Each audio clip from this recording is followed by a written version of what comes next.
Today, I'm going to teach a Zen piece. It's called Daiwagaku. First, I'm going to play the first 3 breaths.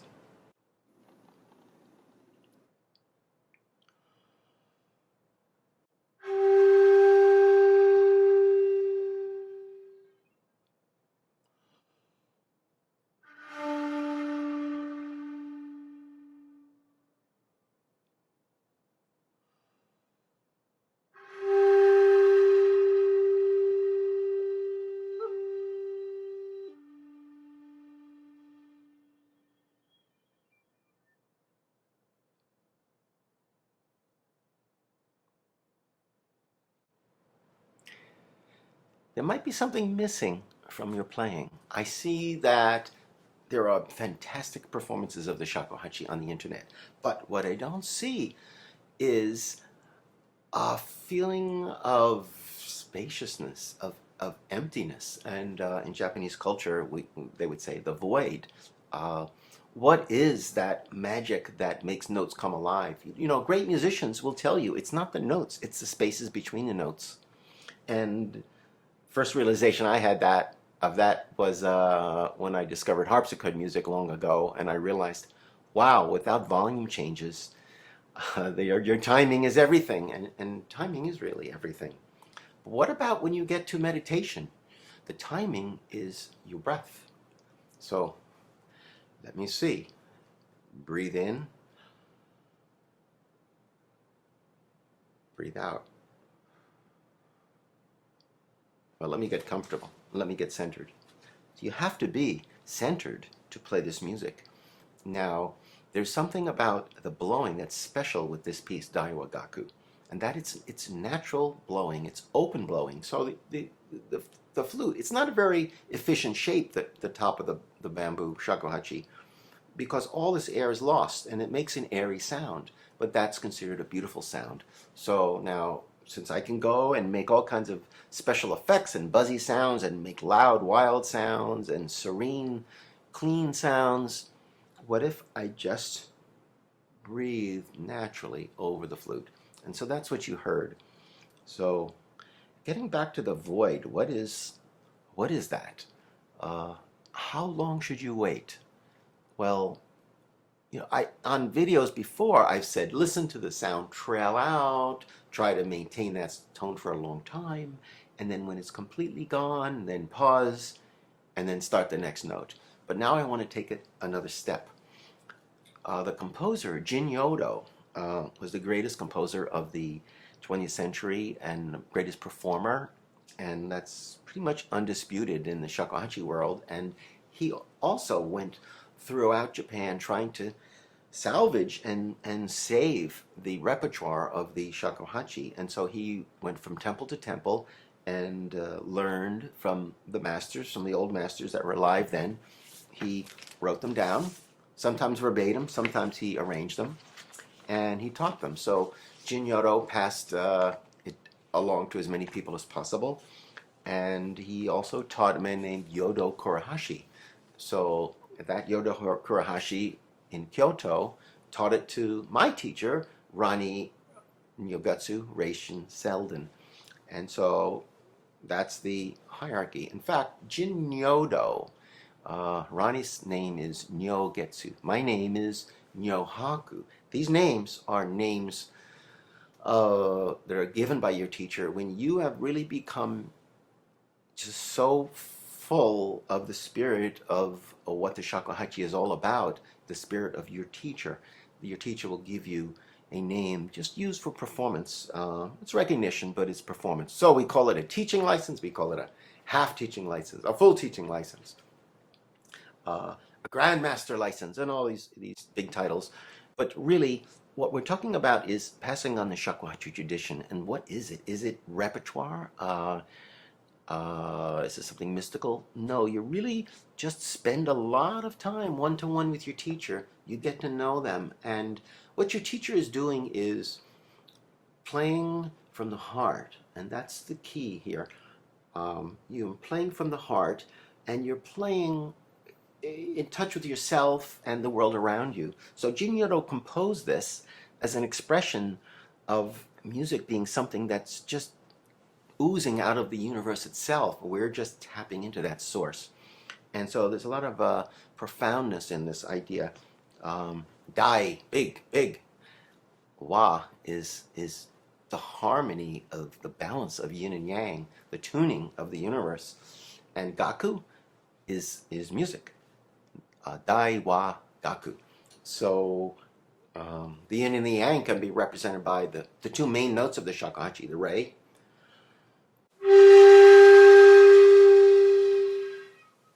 and the ro.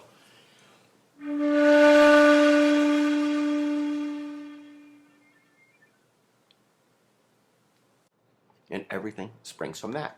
So that's why I'm just teaching only the first two notes, or the first three breaths in this. This piece was written to encapsulate the whole tradition of Zen meditative playing. It goes back to Buddhist temples as far back as the Tang Dynasty. They say 800s, 800s. The shakuhachi came from China, and it has evolved on its own, and in fact it's lost a hole. It's now a 5-hole instrument instead of the 6-hole instrument, 4-1. So the Chinese had the 6.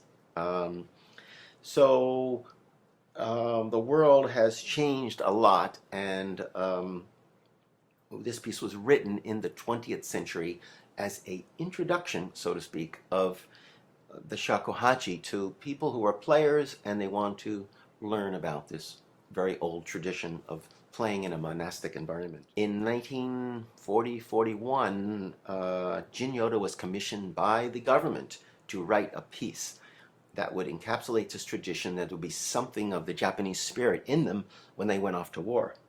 They went off to war, in many cases, as fighter pilots in the Japanese Zero, the Mitsubishi Zero, a very fragile, well-designed plane, but it was very dangerous because it was so light that it wouldn't take any fire. It would go down, pilot would perish. Even though it had a large gas tank, didn't guarantee you'd make it home. So the concept is that you crash landed, you survived, you bail out.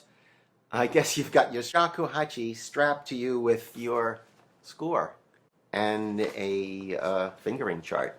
So there you are,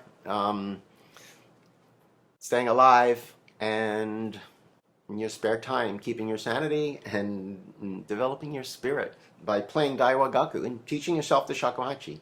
So this is standard equipment for the pilot. So I've met and known a lot of Japanese people, and have very interesting stories to tell. And I'd like to dedicate this video to the veterans on both sides, on all wars. They go where their country calls them. So Japan has totally accepted us, and we've accepted them. And so times have moved on, and we really do reach for a universal peace as players. And so the shakuhachi is really an instrument of peace. And they say it's been used as a club, and they say it's been used in the martial arts. And yes, the breathing is the same. Your strength is in your breathing, not in your arms and legs, but in your breathing and your spirit. So this is a honing of the spirit. And what it really means is to be simple and be connected. And so here I sit, Seiza style, my knees planted. Of course, I'm sitting on a pillow. This is a good sitting position. A good sitting position. You'd call it zazen, sitting zen, but we call it suizen, which is blowing zen. So I'm sitting here about to start my blowing meditation, and I'm sure you, if you're a player, since you're watching this, you play a lot of long notes to warm up. So you warm up to the piece, and now what do? Just let all that go and play from the heart. And so I'm gonna play the first 3 breaths of Daiwagaku with you.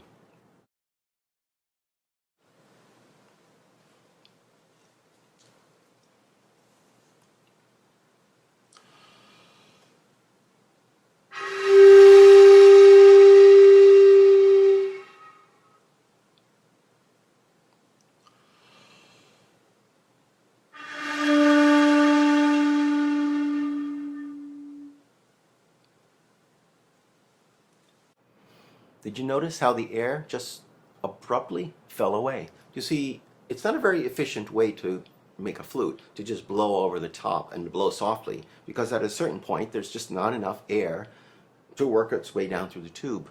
But it falls off naturally, and a player has to be accepting of the natural quality of the bamboo and not try to make it sound like the voice or try to make it sound like anything else except a piece of bamboo. And it's a windy way of playing open breathing. So, and the open blowing is for the most old and profound pieces. So the new pieces, of course, you'll have to work and be a very technical player. So that was just one note. A lot of talking, but it's important to understand, to be simple. Now, the only thing that happens after you've let that sound go out is just give it the space. Give it the space. Feel the empty air, feel the empty void, and then move to take a breath. And then take that breath and you take it all through your body and into your mind, and then you exhale through the flute. And so what's happening out here in the world is my fingers are simply just dropping. That's all.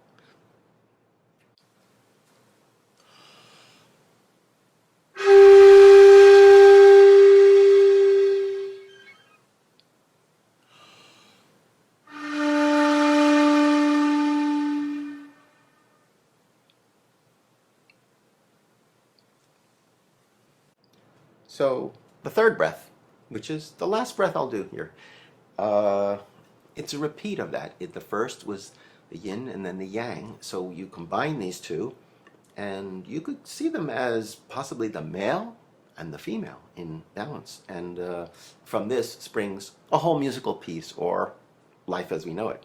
So the third phrase is that same ray I started with, but then just elegantly and simply raise and lower this whole number 3.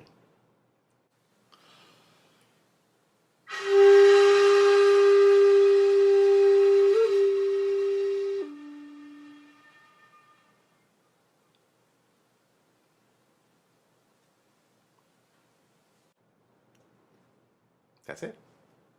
I'll play all 3 breaths one more time.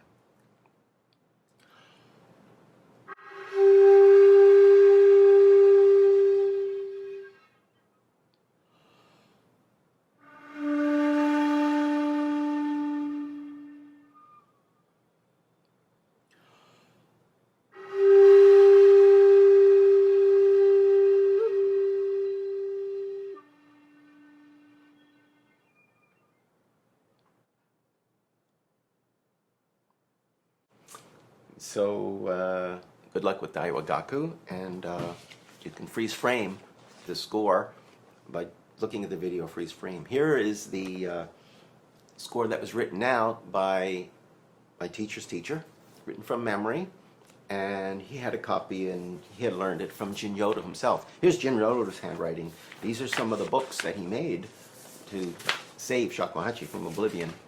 So this is something that's very important to the Japanese people. It represents the soul of being Japanese, but it also represents the soul of humanity. And so that's why this is Daiwagaku. So keep up your playing, and look forward to Daiwagaku Part 2 coming up soon. Take care.